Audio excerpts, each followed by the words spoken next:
Hello, everybody. Welcome into the NBA Front Office Show. It's Friday. You know what that means. Front Office Friday! I don't have an edition. It's normal edition. Yeah, normal edition. We're back edition. We're back edition. That's right. That's right. Happy to see you all here. If you're coming in from X, from the YouTube channel, if you have not done so yet, over on YouTube, hit the subscribe button and don't forget to like this show. We're going to be taking your questions, your comments. Keith, I guess we got to start here. I see you're already wearing your green. I've got my Lakers shirt on, but you're wearing your green. How fired up are you for tonight's big Celtics-Cavs showdown? Yeah, moderately so. I mean, anytime you get a big, regular season game between two teams that are very good, we'll take it, right? I think the different, it would be better if something was actually at stake. Boston's not running down Cleveland at the top of the East at this point. They've just got too big of a lead, so that part's a little lessened the excitement for it, but should be a lot of fun. I'm excited for it. Should be a really good game.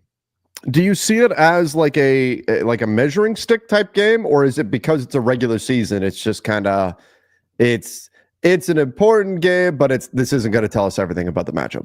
Yeah, let's see who's available. We're still not sure if Jaylen Brown's going to be able to play. If he can't play, then you're not getting a whole lot out of this. I think for the Cavs, this is important because the Cavs had a couple games that didn't really go their way against good teams recently, one of which was Boston right before the break. If you look at the box score, the Celtics won by 7, but they were up comfortably for the vast majority of that game. And I think for Cleveland, if you want to show, hey, we are here, we are real contenders, you'd like to have a better showing, especially on the road in Boston. And then I think for the Celtics, they have been a team that has risen to the occasion against the better teams. I think they, much like every championship team of recent vintage, they like to remind everybody, right? Hey, we are the champs. We may stumble here and there, getting through this regular season because that's all we're trying to do. But against the better teams, they have generally stepped up. So should be a fun game. Do you think the Cavs are getting almost disrespected at this point in terms of it does feel like, even look at the betting odds, it's just kind of assumed that the Celtics are going to make it to the finals. I don't know if it's because it's Cleveland, but it feels like we're not paying enough attention to how good the Cavs have really been this year.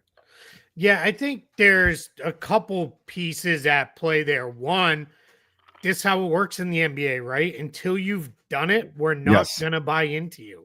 It's just always been that way for as long as I've followed this sport. For example, Boston went through that for years. It was nice regular season team, but they can't break through until they finally did. So I think the Cavs are in a spot where we probably should be giving them more respect and more credit, but until they actually show up and get past the second round of the playoffs and are competitive in the conference finals, get to an NBA finals, I think most folks are going to kind of come back with, you're a good regular season team, but if you don't do it in the playoffs, what difference does it make? Right. And that's, again, we've had a new NBA champion for the last, 5 years straight? 7. Is it 7 now? Oh my God. See, time Warriors flies. Repeat. That's right. Yep. Time flies. So here's the thing. There is this disbelief that exists until you prove you could do it. It's like Pirates of the Caribbean. The Isla de Muerta can only be found by those who already know where it is, right? That's the only teams that we think are going to win it are the teams that we've already seen win it. And so it takes winning it. It takes getting there for teams to kind of get that respect. And we're seeing that from the Cavs right now. They're playing phenomenal basketball, but the Celtics have really picked it up as well. You look, they're 8-2 in their last 10. So I'm still excited for this matchup, but I do agree that this is not going to be the end all be all. I do think these teams are on a collision course for the Eastern Conference Finals. And with that being the case, maybe there's even incentive tonight for neither side to necessarily show all their cards here on the last day of February. Yeah, I think there's definitely some of that in there too. And I think both of these teams, not that they don't have other things they could go to, but if they were like, we're going to save this lineup wrinkle for this team, you're not showing it today. I think scheme stuff, they kind of are who they are, and they're more, it's more about execution on both ends. for them. It should be a really fun game, but yeah, I hope we don't come out of this with, if Boston wins, see, Cleveland's not for real, or if the Cavs win, it's like, oh man, look at all these problems with the Celtics. It's Right. Much like a lot of games between very good teams, probably going to come down to who makes more of their open shots. Like it really is a make or miss league. High level analysis there, right? Whoever scores more points is probably going to win this game. But you're right. Who has the better That's why I shooting went night? with make shots. Make shots. It's that no. Yeah. No, you're absolutely right. It feels like an oversimplification whenever we say that, but sometimes that's really all this game comes down to. Yep. You could generate great looks, and if you have a bad shooting night, you probably lose, and you walk out of the game. The team walks out of the game saying, "Hey, we did a great job generating shots, and we know next game we'll knock them down." Fans will get upset saying, "See, this is evidence that the team's not any good." No, they just had a bad shooting night. That happens. That happens to everybody. It happens in every sport. It's the way it goes. Yep.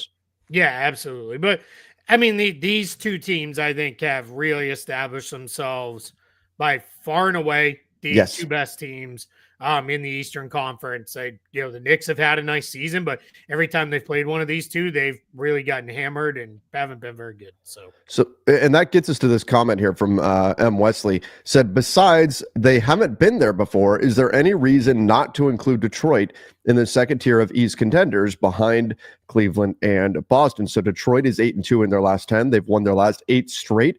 They're playing excellent basketball. Are you ready to put them on? I have, and I've had most of the season in the East, the Cavs and the Celtics in their own tier, the Knicks in their own tier, and then a group of Indy, Milwaukee. Now Detroit is in that mix. Orlando has sputtered. Their offense has been god-awful. But you've got this kind of third tier, and that it's a little bit fluid, that third tier. But the Knicks in their own second tier for much of the season. Do you have it that way, or are the Pistons jumping up? Does that second tier with just the Knicks not exist, and the Knicks are now down in that other tier? How do you see all this? I think when we get to the playoffs, I would have the Pistons below the 5 teams above them, significantly behind the Cavs and the Celtics, and then a little more so behind the Knicks than the Pacers or the Bucks. But here's going to be their issue when they get to the postseason. They have like 2 guys who can create offense with the ball in their hands. It's Cade Cunningham and Dennis Schroeder right now. Mm-hmm. If Jaden Ivey gets back, that's a third if he's back and going. So sure, then okay. I think we're in a spot, there. So I don't know. I love the Pistons. I love the story. I think they've played great. I think they're going to be a pain to play against because I don't think they're going to show up and we're just happy to be here, right? I do think they're going to play really hard with a ton of energy, and that's going to be tough for a couple of the teams they could face. I just think their issue is going to be when playoff teams can really lock in and say, all right, what are you going to go to if it's not Cade, if it's not Schroeder creating off the bounce?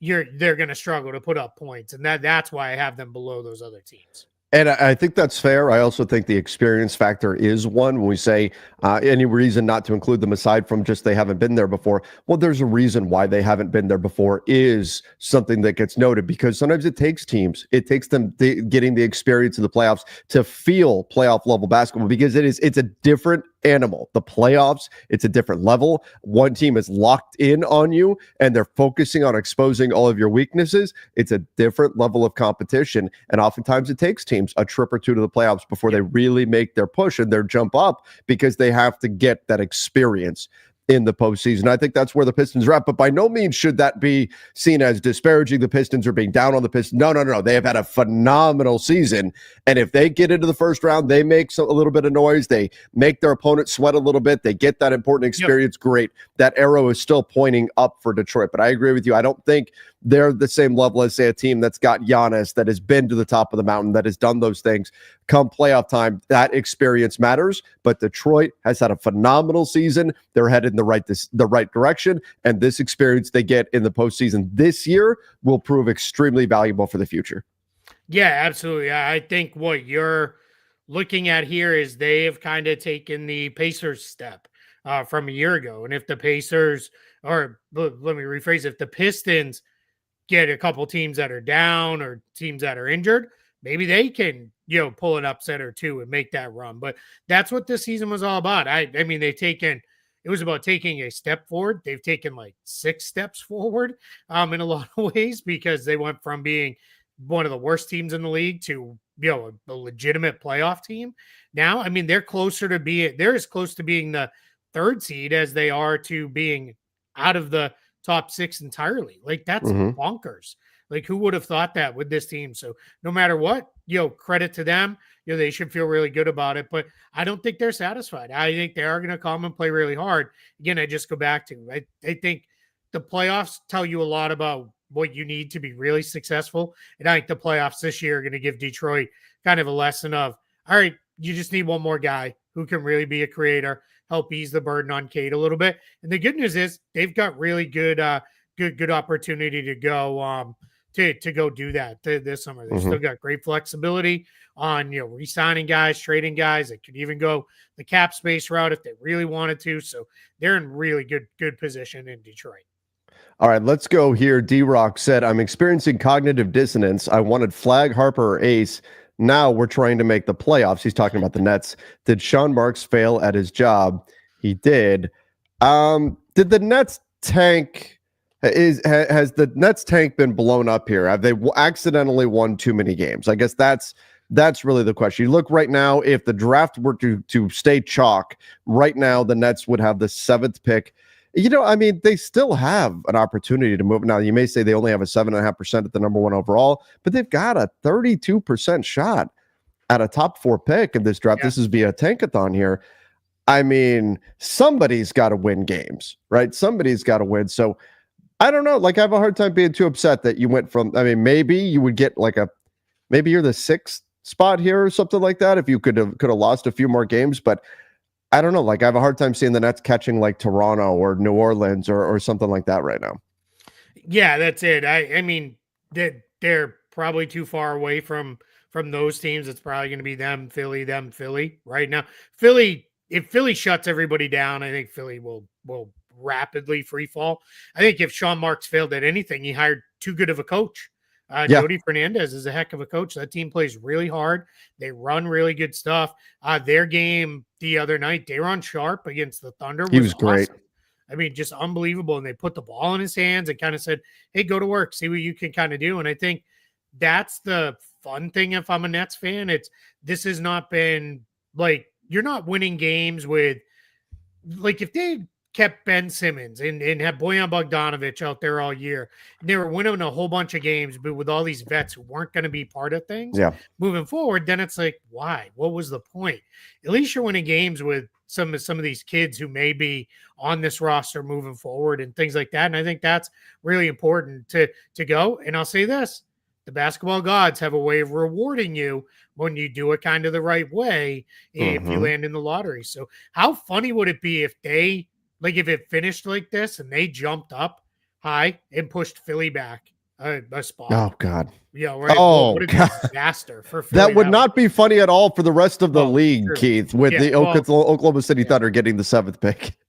Yeah, more of a problem for Philly, I think, than them. But yeah, for sure it would be messy. But yeah, I mean, I don't know. I think if I'm the Nets, you just got to kind of live with it. They're going to be in the lottery anyway. They're not going to win 2 games in the play-in tournament, even if they do make it. And with the way Portland keeps winning games, I don't know that they're going to be able to move much more than a spot or 2 either way at this point. So take the wins, take the competitive games when you get them, and just kind of enjoy it. I guess it's the best thing you can do.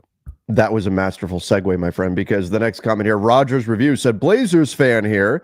We feel like we're in the same boat as the Nets. Good role players for the future, but desperately in need of a superstar. And this draft seems like its top 6 are heavy for stars. Yeah, I mean, Portland kind of, you don't agree on the top 6 thing in the draft? Okay. Well, let's get to that in a minute. We can get to that, yeah. But Portland, currently, if the draft were to go chalk, they would have the 10th pick. Certainly not what they were hoping to have. They've won their last 3. They've suddenly turned on. This is always the frustrating part with tanking, because your team can start winning games. And Portland has, in this time period around the All-Star break, has actually won a bunch of games and played really well and been really tough out there on the floor, especially defensively. Look at what Tumani Kamara is doing on the wing. He's been excellent. And so they've been, a much better team. But unfortunately, as they're winning games, their fans are watching their lottery odds just kind of slip away Yeah. through their fingers. I mean, we just made the argument for why we shouldn't panic with the Nets, but at the 10th pick, did Portland mess up and accidentally win too many games? Because they do need that star level player. Sure. Yeah. I think the thing with Portland is they are in a spot where they are they're they're winning games right now, but this schedule's about to turn for them. They've won games against a lot of weak teams. Sure. They have one of the harder schedules to close. They've still got Cleveland twice, got OKC. Now, some of those games I did not go through when those games are played, because there's going to be a major difference between playing Oklahoma City today and playing Oklahoma City in April. Yeah. Like you may get the G League Thunder out there with a whole bunch of bench guys and all that. So that becomes like a different spot. So I think it's that's where you just got to be a little bit careful with that. They've Portland still has to play Boston twice, and that comes a little bit later. So it's going to flip on them, though. They're going to start losing some games again. But the bigger question here's what I do like for Portland, though. There's if the Nets are going into a period where they're going to have a bunch of cap space this coming summer. Portland has a bunch of guys that they could still trade. You're not going to get overwhelming, returns for DeAndre Ayton and Robert Williams and Jeremy Grant, but you should still get something. Okay. I don't know that all of those guys have flipped towards being, truly negative contracts. I think what's going to happen in Portland, though, is this is not going to be a multi-year rebuild now.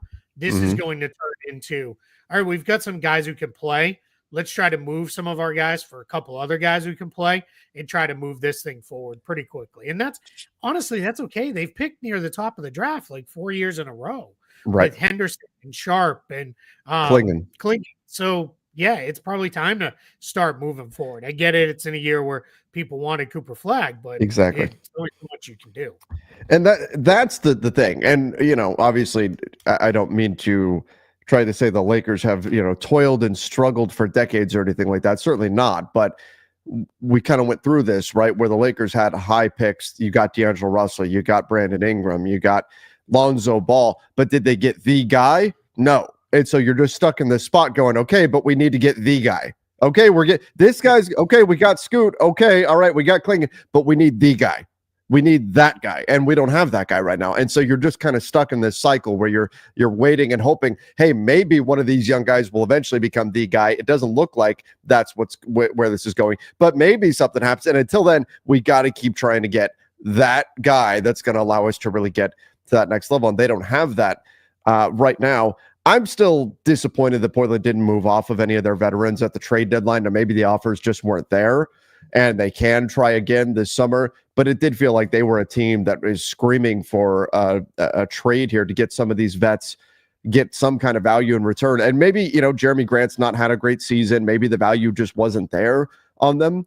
And maybe we see them do something this summer. But yeah, aside from perhaps some lottery luck here, this team, I think they need to move off of some of their veterans and see what they can get to really focus in. They're focused on the future, but they need to go all in and get rid of some of these vets off their squad.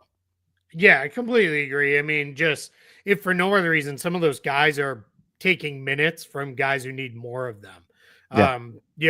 That's what you're running into, there. Like Jeremy Grant ideally is not on the roster next season, or you're considering moving him into like some kind of far lesser role where he's playing, 20 to 25 minutes a night instead of being a 30-minute a night player, because Denny Avdia has played really well. And when you look at the ages of their core guys, Henderson, Klingon, both 20, Sharp's 21, Avdia is only 24.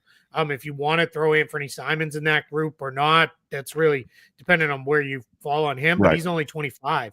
That's where Grant just sticks out like a sore thumb at 30. And Ayton's going to be on an expiring deal. Robert Williams is a nice player, but 27. He'll be on an expiring deal. Those guys will be able to be moved, down the line, and they can kind of go from there. So I think, I think you're at a pivot point to an extent. What I put out on social media, on Twitter and on Blue Sky, and I got a a pretty large response from people. I was kind of surprised of Blazers fans being like, yes, yes, yes. I was like, I want to see a lineup of Klingen, Kamara, Avdia, Sharp, and Henderson. They played going into their game the other night against the Wizards. That 5-man lineup had played 18 minutes together this year. Ooh, now, it was not okay. bad. Those 18 minutes were not good, but who cares? Like, let's see. Let's see what it looks like. Is it workable? Because those are your 5 building blocks. I'm not saying they're your franchise guys that you're building around, but those are your 5 building blocks that you're putting together. So that's where I think you got to be really careful with this of let's not shortcut things to pick up a couple of extra wins. Absolutely. And that's where it's tough, right? Because to some extent, Chauncey Billups is probably coaching for his job a little here. He's not going to want to, be embarrassing, losing games by, 30 points and the like. So, that's a little bit tough. But I like some of the building blocks in Portland. I'm a little higher on them, I think, than a lot of other people are. Okay, let's go here. Oh, sure. Go. We can do this, and then I'll answer the top 6 part of that. Oh, sure. Why sure. I made a face. Need NBA 2K to work with Spot Track in the future. How would that even get incorporated? I admit I'm not a 2K player, so I don't know where that would come in. I don't even know. For trade processing or something. Yeah. I've asked. I actually offered. This was years ago. To help them with some of the trade logic stuff and fixing things, and they had absolutely no interest. So I think that ship has sailed. I think they want it to be a game where people can make all kinds of trades, whatever they want, instead of a super realistic franchise mode. And it is what it is. It's fine if that's but there's a reason I don't play those games. I do. Over the pandemic, I bought 2K for the first time in years, and I loaded it up, and I was like, all right, I'm going to simulate through the rest of what was there for this season and kind of start fresh. And the first day of the off season, and I think I was being the Hornets because I wanted like a challenging team to rebuild. First day of the off season, LeBron got traded to the Celtics, and I was like, all right, I'm not with this. Like, It was just dumb. So it was too crazy. Too crazy for 2K.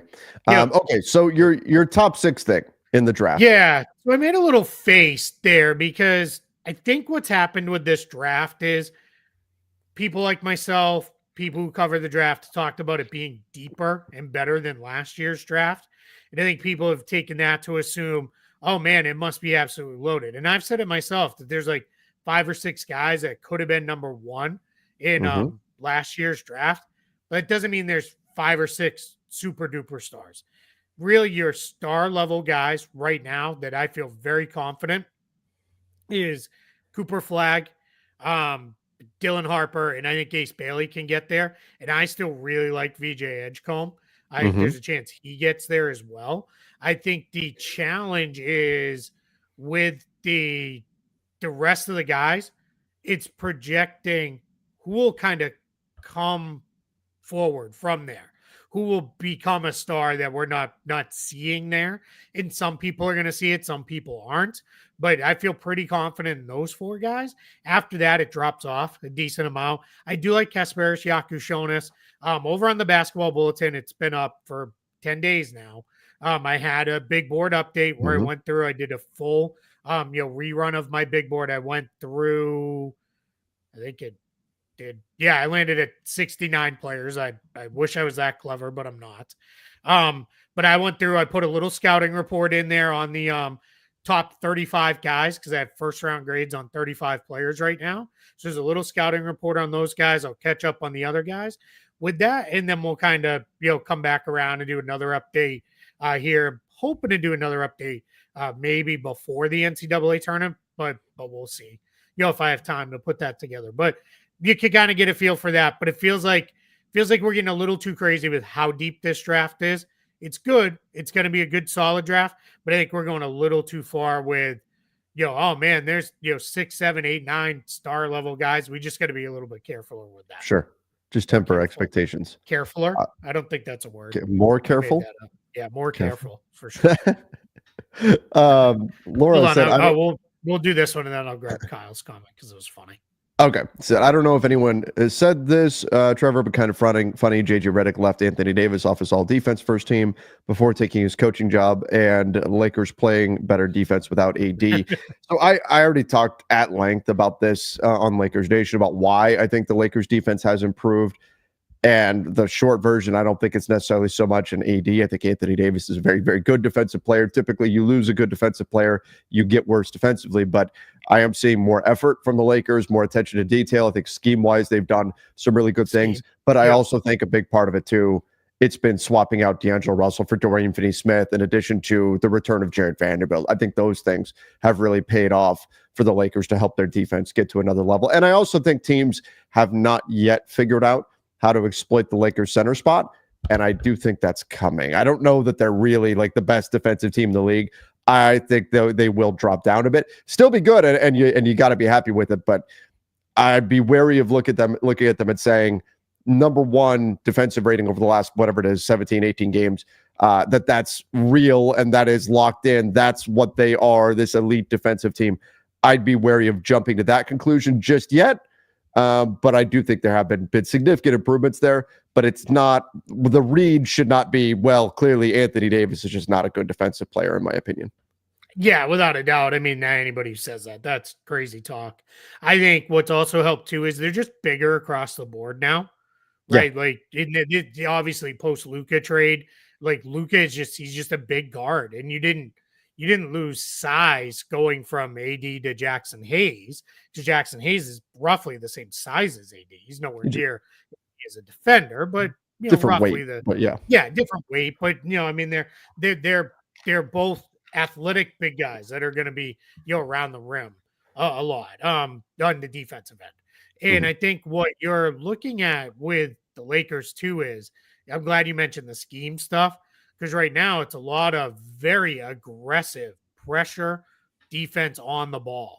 And people will say they're not pressing. That's not what I said. I'm going to pull one of your lines. Don't hear what I didn't say, right? It's pressure defense, meaning their pickup points are now 30, 35 feet out. They're really getting engaged into the ball. They're double teaming on ball screens quite a bit. You see that a lot. Those are things that, with JJ, why I know JJ Redick believes this is he said it before when he was a broadcaster. Those are things you do when you're trying to mask other things. And what they're trying to mask is they don't have real rim protection right now. And that's okay. The other part, though, is where I do think they have not downgraded at all is on the defensive rebounding. Luka is an outstanding defensive rebounder. And then like LeBron is way more engaged on the boards in the last couple of weeks. He's been way more engaged defensively in general. Yeah, absolutely. Now, to your point, there's reasons to poke holes in it. Schedule is part of it. Can you continue to do this when teams see you for a second, third time? What is that going to look like with this group? But personnel is better. And here's what I definitely trust. And I said this on our show the other day. I trust that JJ Redick has whatever's next behind that, and whatever's next behind that to try. I think they're gonna do that. And I think when they get in a playoff series, it's not just gonna be, here's our plan. In game one, it didn't work. Oh, well, I guess we'll just try harder, to do, like, they're going to have adjustments to go to, which that's what I think should have people getting excited. Absolutely. All right. What was the one you wanted to get to? Oh, it was just when we were talking a little bit of the draft, Kyle, who's a Pistons fan doesn't need to listen to draft stuff. Been a while since that was the case. Oh, so I love it. Yep. I love it for him, right? Very love true. That for the Pistons fan. And that pick's can actually convey this year, which is crazy because that was like the pick where it's like, well, this may never convey. Now I think we're down to the Wizards pick with that. Right. Okay, let's go here. Where was it? Here we go. Jack said, who is your depoy as of right now with Wemby missing the game requirements? Appreciate all the streams. I mean, I think the default that a lot of people have gone to is Jaren Jackson Jr., and he's had a really strong season. Is that where you're at as well? It would be Triple J, because enough guys have missed games where they're getting disqualified. That 65 game number that they have to hit, guys just aren't getting there. Yeah, and that's going to be the big thing with Defensive Player of the Year. That's going to be a big thing with All NBA as well. Yeah. And what does that mean for Memphis's cap? Yeah, exactly. When you were out, a lot of people were asking, because we're in that kind of like dead period for especially the first show. And a lot of people were like, "Hey, so what's going on with All NBA? Is Cade Cunningham going to be there or not?" And in that, and I said, not that he's not deserving, but what's going to also help him is if enough guys miss, he'll be he'll pick up more votes. And meaning if they miss because they don't have the games played requirements, Sure. we're going to get a little bit wacky stuff. But to answer Jack's question, I would go Jaren Jackson Jr. right now, but I think Evan Mobley is in that mix too. Good call. He's played really well. The problem with the Thunder, who are having an incredible season, is who would you give it to? Like, I Yeah. don't Lou like Dort made the case the other day that he should get it, but it's a team defense. That's it. Yeah, and it's rare. I mean, Marcus Smart was the only guard in how many years, right? To win it. And I thought that was a similar situation where that was a really good defensive team. Yep. And Smart got a lot of credit for the team. 100%. Steve, not that he's a bad defensive player. He's not. But he was just the best defensive player on a really good defensive team, which typically is not how we see Depoy awarded. Pull this real quick. SGA is leading the league in defensive win shares, but that's not an individual stat. Like that's that. Yes, it's pulled individually, but there's team stuff in that. That's why if anybody ever uses, hey, this guy's defensive rating is this, that's a team stat. It's hard to pull defense exactly. Like that. If you're the one guy on a if the Thunder, and I don't know if this is true, but let's say they have one player who has a bad defensive rating, well, then that probably means that means a hell of a lot more to me than everybody on the Thunder has a good defensive rating. Well, of course they do. They're one of the best defense we've ever seen. Right. At this point. So when we kind of go to that's just Jackson, Mobley, they're probably going to be the one too. Now you asked about the Grizzlies cap situation. I wrote, this was now well over a month ago. I wrote, Memphis needs Jaren Jackson Jr. to make All NBA or to win Defensive Player of the Year because it just makes signing him easier. With that, then we'll remove all the issues of is the 140% enough for him to get to where the number makes sense there. Whereas if he made all NBA or made Defensive Player of the Year, that would be enough. So I think we're in a spot where, yeah, Jaren Jackson Jr. probably makes one of the two, if not both. He'll probably get extended, with that. And now, then the Grizzlies don't have to play this super complicated. Let's create cap space, but by basically getting rid of everybody, and we'll have like 7 million, and we'll go through there. So yeah, I think that's going to be an interesting conversation to have with him. But those would be the two guys for me. Would be Jackson or Mobley. All right. Yeah, I'm with you on that. I lean Jaren Jackson Jr., but Evan Mobley would be a great pick as well. Michael said front office Friday, Kawhi, Mai Tai, Lime Pie, Lakers in 5. They're stealing a little Shannon Sharp bit there. Couple people say Draymond Green for Defensive Player of the Year. I mean, the Warriors are 9th in defense, so I mean they're right in range with the Cavs and the Grizzlies. So I wouldn't hate it. If people wanted to really go kind of outside the box, I would think maybe Amen Thompson, who's been unbelievable on the defensive end. If you wanted to go a little bit out of there, I think it sounds crazy to say this, but Rudy Gobert is another guy I would think about kind of putting in there with that. So yeah, but Zubac is another one who should get some love. But there's a difference between Defensive Player of the Year and making like all defense team. Sure. So, we go there. So when we look at Defensive Player of the Year again, and all these awards, the new rules, the 65 games played minimum, it is a factor here, and we're seeing it play out. And I think it's changing the way some of these awards would go. And so that'll be something to keep an eye on, long term. Is 65 games the right number for the NBA to land on in terms of how many games you have to play to be eligible for these awards? All right, let's go. It's going to change it a lot too. There's going to be big time. This is my issue with this. I feel like we're going to end up.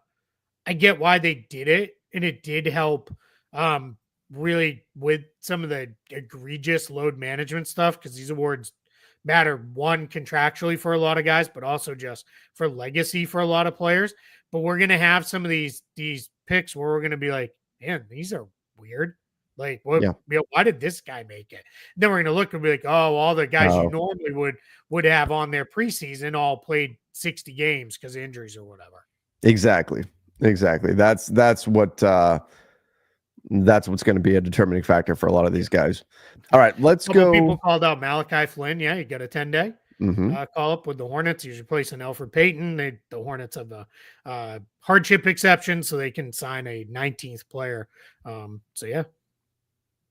All right, let's go here. How are you guys so calm on the mic usually? And how do you stay active on the mic without having to say constant ums and ahs? Asking as I'm still practicing for my gaming/sports podcast. I mean, I don't know about you, Keith, but for me, it's just been reps. I mean, that's the biggest thing. Just been doing this for a long time now, and just talking, and every day we're talking into the mics, and we're doing this show, other shows, we're doing radio spots, doing all kinds of stuff. It's like most things in life. It's just taken a lot of practice. Yeah, that's exactly it. It's a lot of practice. It may seem like we turn on the show and just start talking, and there are times when we don't have as many topics. Sometimes we do. Sometimes we do, but that there's still always some level of prep that goes into it. It's, it's whether we prep the topics beforehand. That's usually because we do a 5-day-a-week show.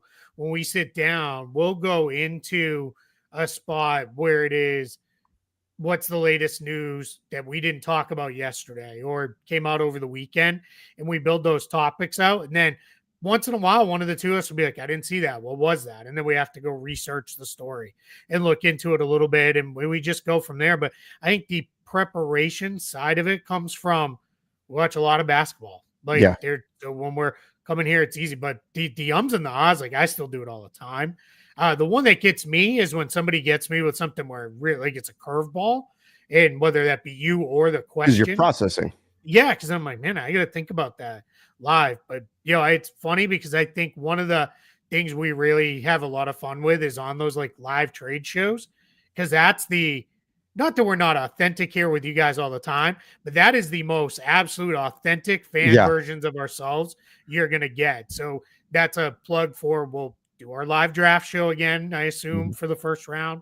We'll do our live free agent reaction shows in the evening with that. But yeah, those ones are the ones where we don't have a lot of time to prep, or we're kind of doing it off the cuff, and we love getting surprised by stuff. Because at the heart of all of this, we're fans first. Like, we love this game and this league and all this stuff with that. So that's just that. A couple extra thoughts on that there, but I appreciate it that it's seen, because for me, I know it was really hard for a long time to get there with this.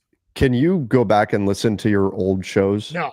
Right, me either. It's so hard to go back and listen to some of the ones from, especially like my first year of podcasting. Oh my God. It's so bad. It's so bad. Yeah, it was.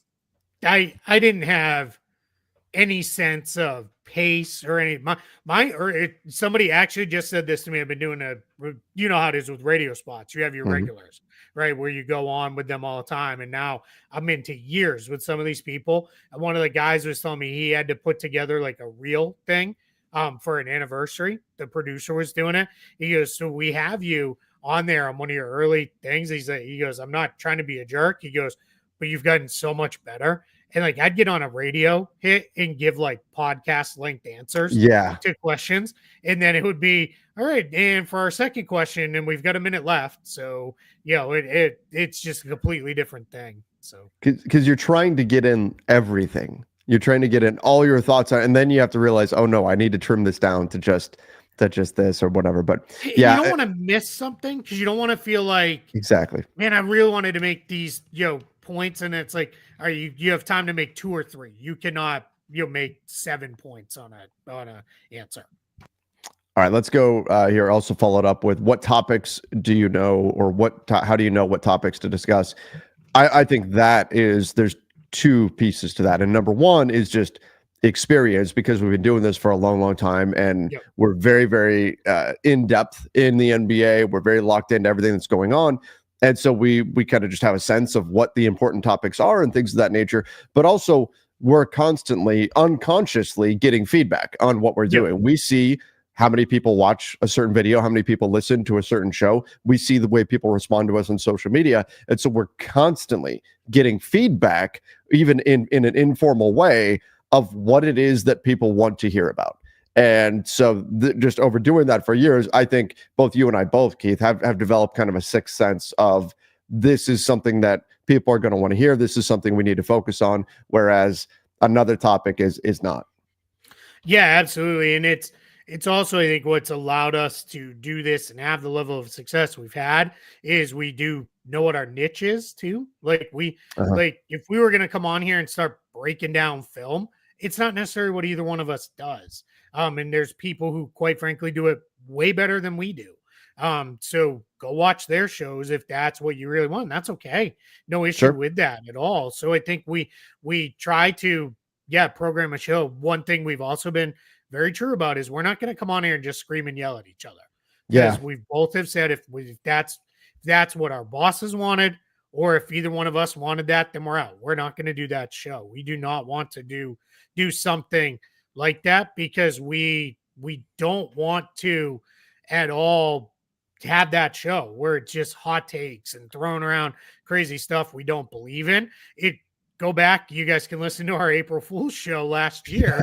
We did it at the end, and the number of people were like, what happened? Like, they went completely sideways at the end of that show. And I thought we were far enough out there that like people would pick right up on it, but a handful of people, and that's almost sad to me because that's what people have been conditioned for, but that's it. And then topics too. It's just following the news throughout the day. What's come out since the last time we recorded. Almost every pre-show meeting, which it's not like we have hours long pre-show meetings, what did we talk this yesterday?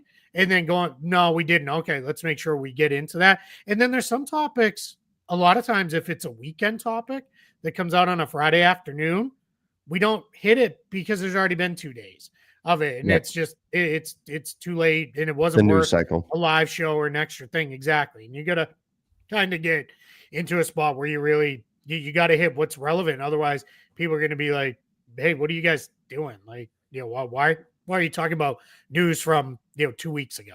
It might, if it's a Monday and it happened on a Friday, it might as well have happened months ago. I mean, that's the shelf life in sports is non-existent. So that's certainly part of it as well. All right, let's go here. Teddy said in the offseason, if 2 NBA free agents free from CBA rules. Wait, what? I did not read this ahead of time. Held a prize fight style one-on-one. I didn't see the style. I thought he was actually talking about they were going to fight. That's what I thought at first when I saw prize fight. Okay, a one-on-one event. Would you all buy the pay-per-view? They'd earn more money in one night. Well, they're still under. So 2 free agents, guys who are not NBA players, they'd earn more money in one night than in the NBA season. If Kyrie, so like 2 star level players hit free agency, and on July 1st, they play each other one-on-one, and then July 2nd. The problem is their rights would still, but the team, because they wouldn't be under contract, they wouldn't be able. So in theory, they could do it. They could come to terms on an agreement on July 2nd and July 1st have a pay-per-view playing each other one-on-one and maybe make some money, sign the NBA deal afterwards. It would be a creative approach, I suppose. I'd imagine NBA teams wouldn't be super thrilled with their guy getting out there. But I think the bigger issue is most NBA players don't want to play one-on-one like this because they don't want to lose. And that's why we don't see stars in the dunk contest and stuff like that. Thought it was really interesting in the wake of the All-Star game where some guys did say like, hey, I'd do a one-on-one tournament. And a bunch of guys were like, yeah, I would do it too. And a lot of people were like, why? Like, a couple guys were honest and they're like, I don't know. I don't think so. And I think some of the guys who said they would do it, quite frankly, they wouldn't when it comes down to it. Cause they'd be like, no, I don't want to go out there and lose. Right. Like I don't want, like one-on-one is, we've all played, if you've ever played basketball, you've played one-on-one at some point, but it is not it's not for everybody. Like it wouldn't, make sense. It'd be different fun. Game. Would I buy a pay-per-view of this? No. It would have to be. You telling me like if Kyrie played Ja Morant one-on-one and it cost you $5, you wouldn't check it out? probably not. All right. I would. I mean, I don't know. If you could somehow do like MJ versus LeBron one-on-one, like not MJ, 60-year-old MJ now, I was but going to say, wait, prime MJ versus we already LeBron. saw Mike Yeah, I'd Tyson fight. probably do that. Yeah, I'd probably do that one. But yeah, I don't know. That's a little, it's just not for me. Like that's okay. And if they did a one-on-one tournament, of course I'd watch. It would have to be Sure. now if you told me there was a tournament happening, yeah, I'd probably pay for a pay-per-view of that and watch that. Yeah. That'd probably be interesting with that. But just two guys playing one-on-one, man, not that interested. All right. JJ Castillo said, what teams who are out of the playoffs right now have a very concerning future with building out their roster? Here, I'll pull up the standings here while we're talking. Do the Tankathon lottery order because that'll give it to us all on one page. Let's do all very that, concerning future of building that. The easy one for this is Phoenix. Yes. They're out of the playoffs right now by 3+ games. So that's a problem. They don't have their picks going forward. They're going to trade Kevin Durant at some point. Mm-hmm. And then it's going to be tough for them. Now, they get the Durant trade right. And I think you do more of a reset, rebalance trade than a rebuild trade there. If you can do that, all right. Now you're maybe on your way towards something and you can start moving in the right direction. But the rest of the teams, I'm not overly concerned with really any of their rosters. I think New Orleans has a lot of work to do with their team. But the problem is the teams that are bad, if they have the silver lining of potentially keeping their pick. Now, if the 76ers wind up with the 7th pick, and they have not, and then Joel Embiid is still having knee issues, and Paul George is now 35 on his contract. Okay, then we could start, questioning the 76. But all these other teams, if you get Cooper Flag, and that changes a lot of what your future is going to look like. So I do think Phoenix is the one team that you look at and say, man, they don't have their future picks, and they're not good enough to win right now. They're in a bad spot. Yep, 100%. Yeah, it's tough spot there, with that. It's definitely Phoenix and Philly. Those are the two that are going to have problems building this out and resetting. All right. Can the Pistons sign Beasley to an extension before the season ends? And what do you think his price would be? They cannot. He's not extension eligible. He's on a 1-year contract. On a 1-year deal, you can't do an extension. You have to be on a longer term contract than that. And then it has to be at least a couple years into that contract.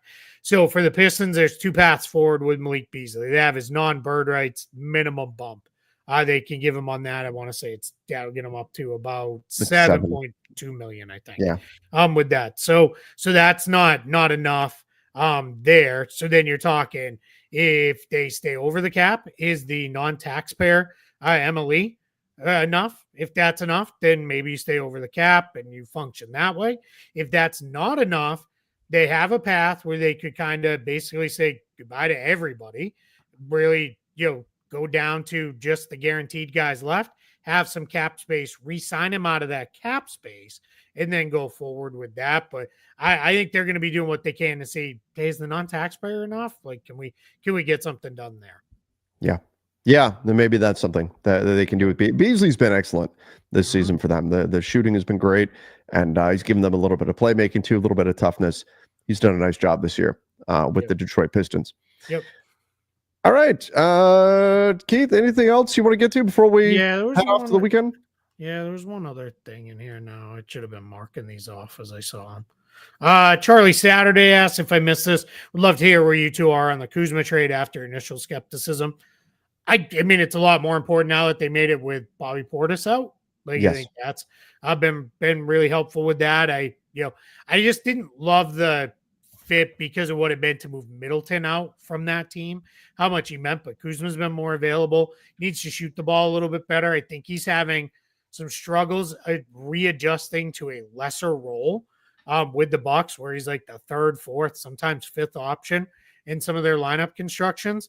I think that's been a little bit of a readjustment. If he can pull that off, that's huge. But yeah, him with him kind of playing Portis's role to an extent, not exactly a clean fit there, but to somewhat, then I do think that's important for him. Yeah, I mean, he's still not shooting the ball well. 41%. I'm rounding up to get there from the field. 28% from three. That's not good enough there. Yeah, But it's just out of rhythm, I think. yeah, Is Kyrie available for next season as a sign and trade? Yeah, if he opts out, sure. I don't think that's going to happen. I think he's going to opt out and get a max or near max contract from the Mavs. I'd be very surprised from that. And a lot of people asking if we saw the Luca Ant news. Like, yeah, I mean, yeah. I I did think something on it's the basketball bulletin for it already today. If you want to check that out too. I think it's a lot more clear now that the Mavs maybe weren't as locked in on let's go get AD. AD might have been this is the best guy we can go get. Versus, he was our number one top choice. If they really were calling the Bucks and calling the T-Wolves and that, well, why were we doing all that? So that's a little odd with that. So, I think there. I don't know. Somebody asked about Montrezl Harrell earlier. He's signed in China, hasn't played yet. He actually had a really nice season in Australia.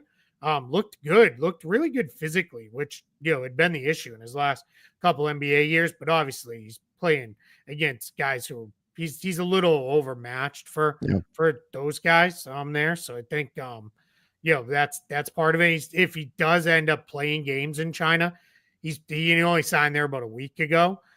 He will put up numbers, like he'll go crazy numbers wise, but that nobody should get super excited and be like, hey, the Chinese season's ending, bring Montrezl Harrell back onto a contract. Look what he did over there. Like it's way more. It's kind of like summer league in the sense, right? Where we always say, I don't really care if a guy looks great in summer league, but if he looks awful, that's a little more worrisome.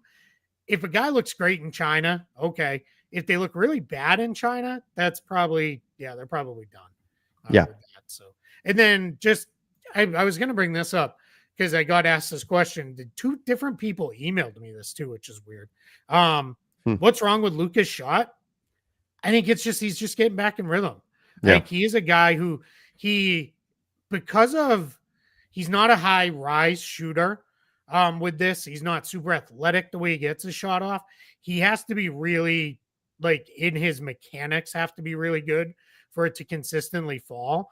The good thing is he's getting them off with ease. That's not because when he's having trouble physically is when he's not getting the shot off with ease and guys are closing on it and making it a much tougher look. It'll come around. It just takes him a little while to get himself back in a rhythm. Of all the things I could be concerned about, that is not one of them at all. Yeah, agreed. I'm not worried about it as well. With Luka, I think the shots will eventually start falling. We'll see if he plays tonight. Second night of a back-to-back. Same thing with LeBron. I know, guys, those of you asking about a Rui Hachimura injury update, I promise you, if we knew what the injury update was on Rui, that would be out there. That would be out there. Like, I promise I don't have a Rui injury update that I'm holding on to. Like, I would be putting that out there. We have not gotten any kind of update on him. I think the big thing that I like to remind people of, if we know something, extreme close-up version. We would tell you guys. It's the same thing with trade rumors and all that other stuff. Like if we knew anything, we'd tell you guys. Last thing I'm going to say, because we're not going to do a show till this deadline is passed. Tomorrow is not the deadline to sign players to contracts. People keep saying it to me, and here it's been said a couple times. People have said it on social media. It is the deadline to waive players, and they're still eligible to sign for the postseason. It is also not the deadline for two-way players to sign contracts. You're seeing some two-way movement now because March 4th is the deadline to sign a guy to a two-way deal. But if you're the Lakers and you really like Jordan Goodwin, you can take it all the way down to the end of the year. Then you just can't backfill him. But it doesn't matter anyway because there's nothing to backfill him for. But if the Lakers were like, we want to get Jordan Goodwin and we really like player X who's on South Bay, then we want to give a two-way to and probably a 2-year two-way so we have him for next season, you might see a move like that happen within the next couple of days. Right. But that's what's going on right now. But again, you can sign guys all the way through the end of the season. Tomorrow is just the playoff waiver eligibility deadline. It's a super long, complicated name for this, but it really just means like you got to be waived by tomorrow to be eligible to play in the playoffs. That's all that means. And most teams will, if they know there's a decent chance they're going to waive a guy, they're going to try to do right by him and waive him before that, because nobody wants to waive a guy and then have the guy be out for the playoffs because you waived him on March 2nd or something like that. So it wouldn't shock me if we see teams waive players. Doesn't mean they're immediately going to sign somebody or something like that, but tomorrow's the deadline to waive somebody and have them be eligible for the playoffs. So it's an important thing nonetheless. Yeah, absolutely. Yeah, there's going to be definitely movement that happens today, tomorrow, really through the 4th, and then there'll be minor stuff that goes on the rest of the way. But yeah, that's it. So that's just wanted to put that in there at the end because I saw that question come up a handful of times today. All right, everybody, that's going to do it for today's live Front Office Friday. We appreciate all of you for joining us. Till next time, see ya and stay safe.